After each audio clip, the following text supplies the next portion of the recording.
ये है दादू की वो महान गद्दी, दादू महान संत, दादू की वो गद्दी जो 500 साल से निरंतर शोभा बढ़ा रही है। और यहाँ पर रज्जब जी ने अपनी वाणी में लिखा, दादू और कबीर की काया वही कपूर, रज्जब अज्जब देखिया सगुण निर्गुण रूप। बहन और भाइयों, फिलहाल खड़े हैं हम जयपुर और अजमेर के बीच।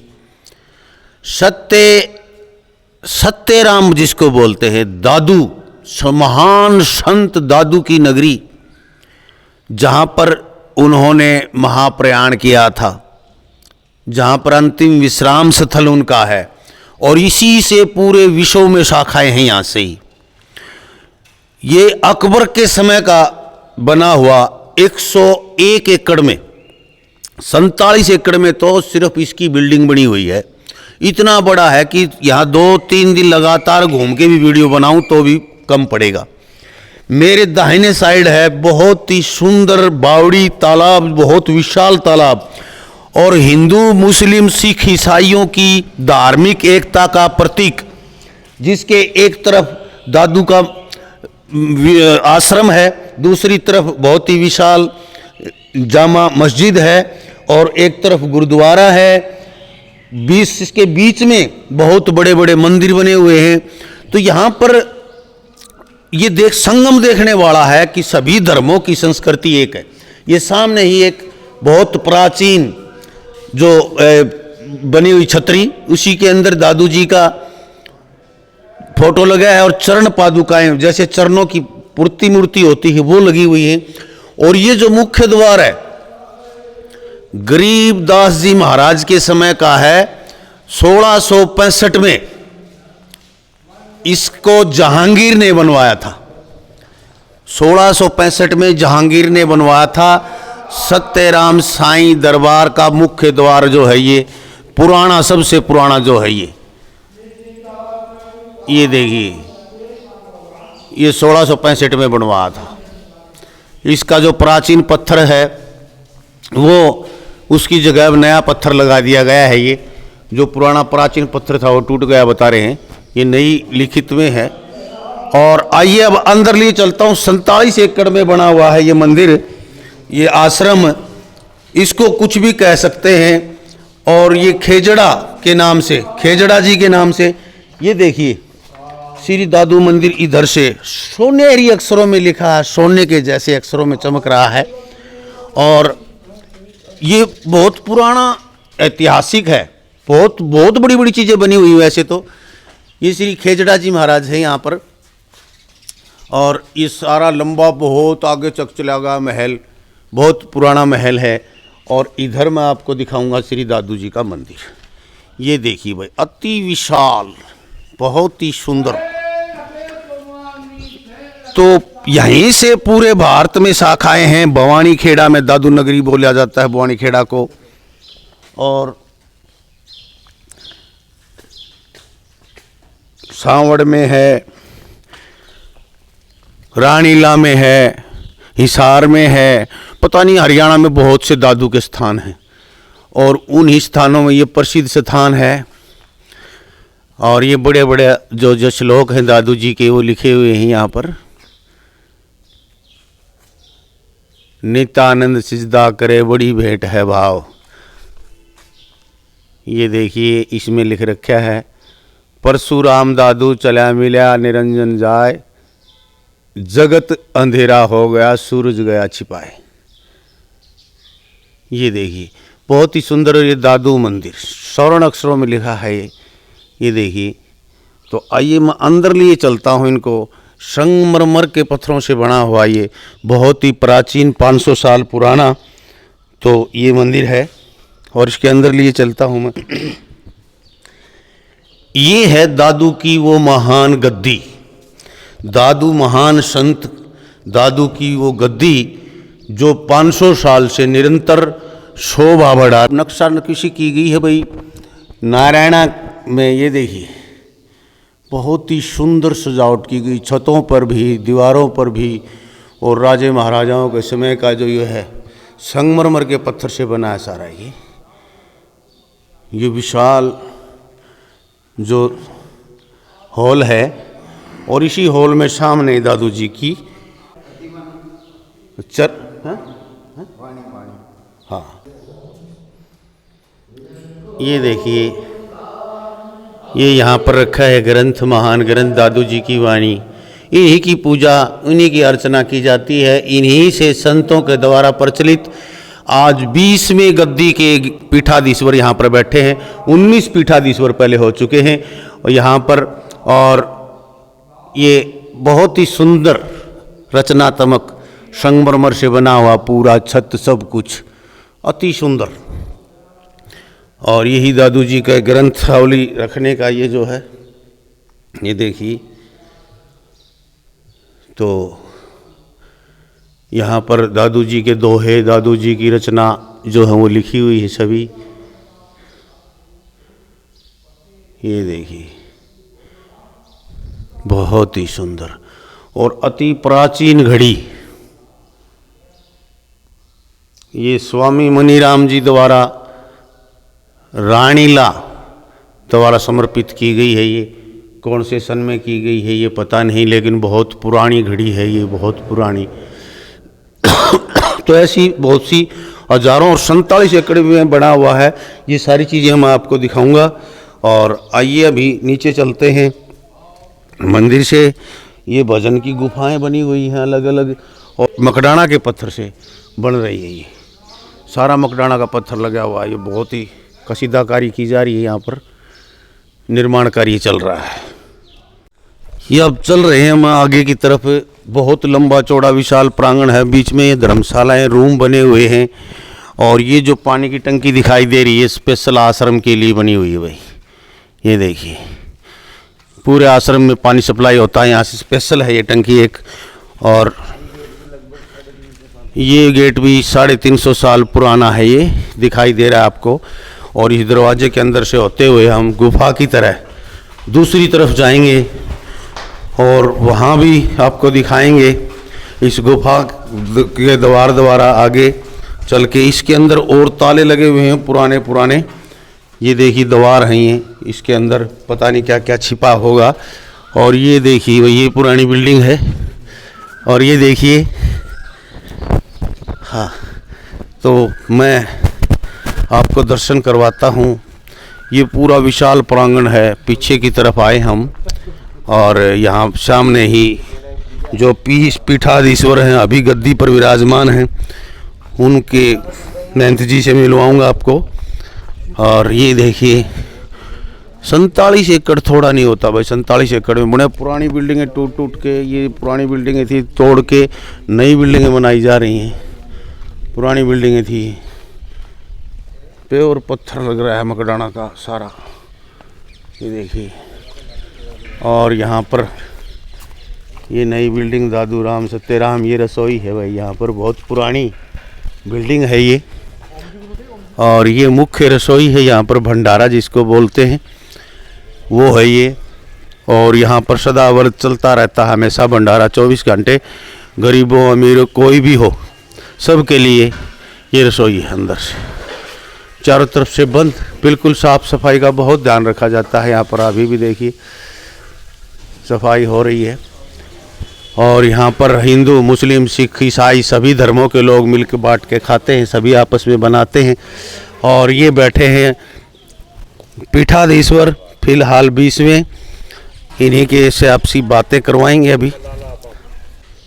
तो लीजिए भाई, बिल्कुल साधारण वेशभूषा में सफ़ेद कपड़ों में लिपटे हुए आपके सामने 20वें दादू नगरी नरेना, जिसको नारायण भी बोलते हैं, जयपुर से अजमेर के बीच में यहाँ पर पहुँचे हम।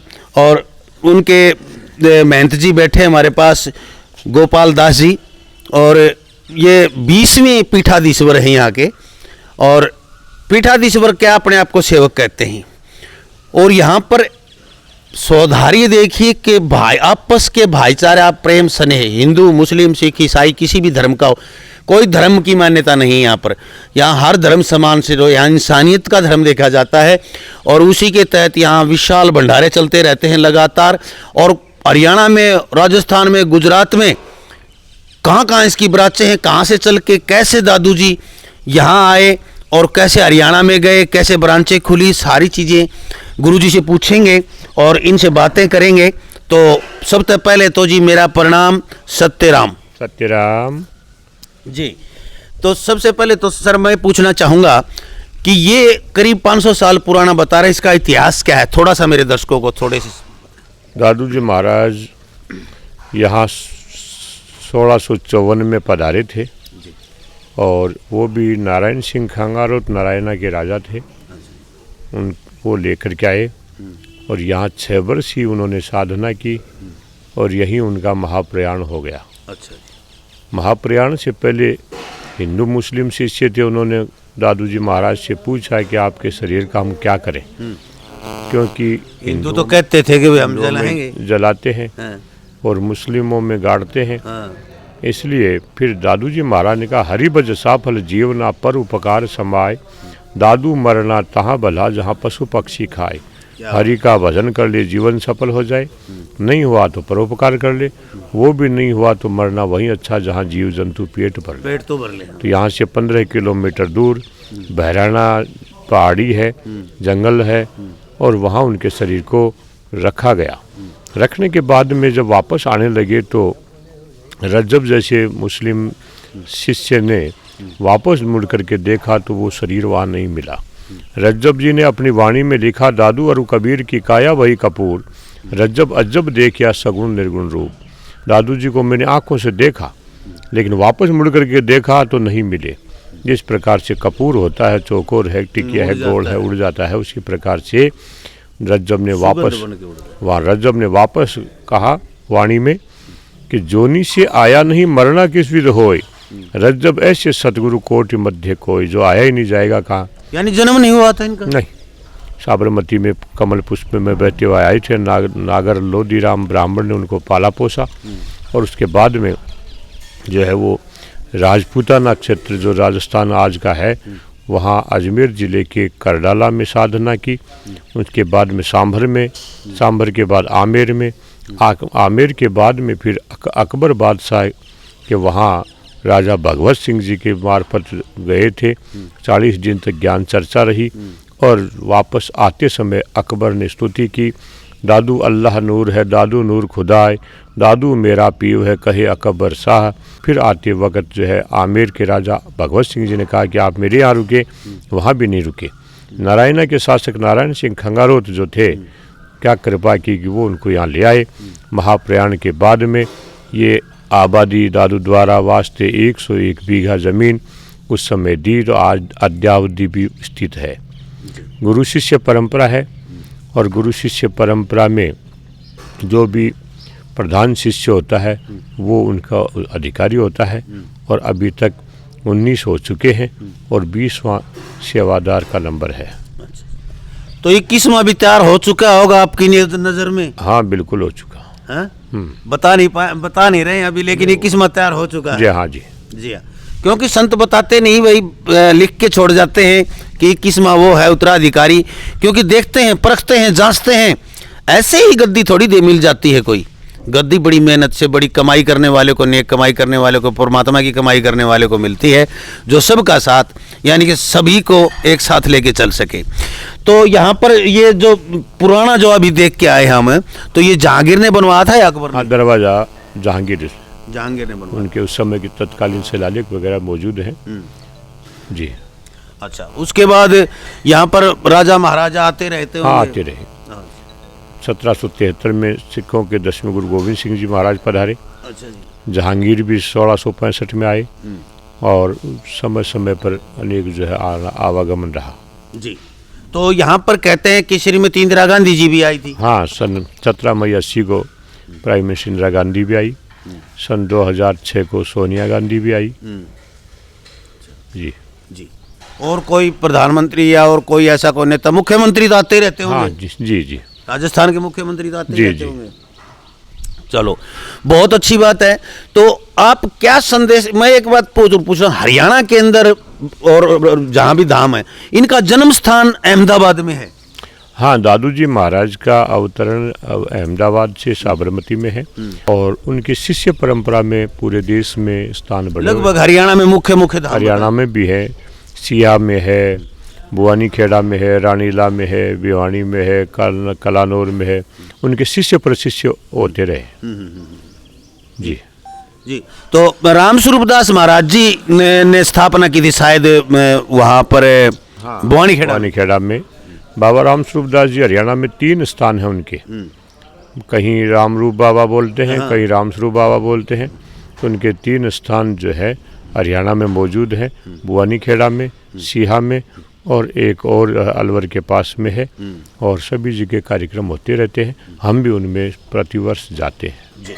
तो मुख्य ब्रांच, मुख्य जो गद्दी है वो ये यहाँ नरेना है। मुख्य दादू संप्रदाय की गद्दी जो है नारायणा में है। अच्छा, तो यहाँ पर कब किस वर्ष में कितनी बार आयोजन होता है मुख्य सत्संगों का? मुख्य आयोजन दादू जी महाराज का अवतरण मनाते हैं फाल्गुन शुक्ला अष्टमी को। 1 सप्ताह तक बहुत भारी मेला चलता है और देश में विदेश में जहाँ भी दादू मत अनुयायी सब यहाँ आते हैं उस मेले में। जी जी। तो बहुत बहुत धन्यवाद आपका, शुक्रिया। तो यहाँ पर ये जो बिल्डिंग बनी हुई है ये बता रहे हैं 47 एकड़ में बनी हुई है। हाँ जी, ये तो बहुत और भी बन रही है। 101 बीघा में आबाद है। कुछ खाली जगह है, कुछ भरे हुए हैं, कुछ मकानात हैं। तो ये काफ़ी पुराना स्थान है। जी। तो यहाँ पर हिंदू, मुस्लिम, सिख, ईसाई सभी की एकता रहती हाँ है। जी, कोई सभी किसी प्रकार की वो नहीं हाँ होता। जी। सभी मिलके सेवा करते हैं। सभी मिलके। तो क्या संदेश देना चाहेंगे दादू जी की तरफ से इस भटकी हुई दुनिया को? आत्म भाई जीव सब एक पेट परिवार, दादू मूल विचारिए दूजा कौन गंवार। सभी को जो है मानवता की शिक्षा इन संतों ने दी है, सामाजिक समरसता की दी है, वैमनस्यता से दूर रहने की दी है। इसलिए जो भी महापुरुषों ने वचन वाणी दी है वो आत्मानुभूति की वाणी है, जीव के कल्याण के लिए वाणी है। जी, बहुत बहुत धन्यवाद जी महाराज जी का। और ये जो है आपको मैं और दिखाऊंगा, पीछे बावड़ी है, उसके अंदर भी मंदिर भी बने हुए हैं, साथ में मस्जिद भी है, गुरुद्वारे हैं। हर धर्म की एकता यहाँ पर नारायणा, जिसको नरेना भी बोलते हैं, दादू की नगरी में। और आप भी आना न भूलें फागुन की अष्टमी को। नीचे फ़ोन नंबर चल रहे हैं, इस धाम के जिस पूरी संस्था के नंबर दूंगा नीचे। और यहाँ पर किन किन मुख्य लोगों से संपर्क करना है आपको, दादू के मानने वाले दादू पंथी लोगों को तो अवश्य ही आना चाहिए। यहाँ पर आत्मिक शांति मिलती है। मैं रात से आया हूँ, लेकिन यहाँ पर आने के पश्चात ऐसा लगता है जैसे हम वास्तव में स्वर्ग में आ गए। ऐसा लगता है सभी धर्मों के लोग यहाँ पर बैठे विराजमान हैं। अंतरात्मा खुश हो जाती है। वास्तव में परमात्मा से मिलना है तो एक बार दादू नगरी नरेना में ज़रूर आए। तो देखते रहिए लोक प्रसार हरियाणा। वीडियो को ज़रूर शेयर कर दें। ये किसी धर्म के प्रति नहीं है, ये संतों की श्रद्धा है। आप सभी को, किसी भी धर्म से संबंधित लोग देख रहे हों, इस वीडियो को ज़रूर शेयर करें आगे से आगे, ताकि लोग संतों के शरण में आके ये जो लड़ाई झगड़े वह जो भी ये भूल जाएं और प्रेम और स्नेह से भारतवर्ष का निर्माण हो, विश्व का कल्याण हो। जय हिंद, नमस्कार, जय सत्य सत्यराम।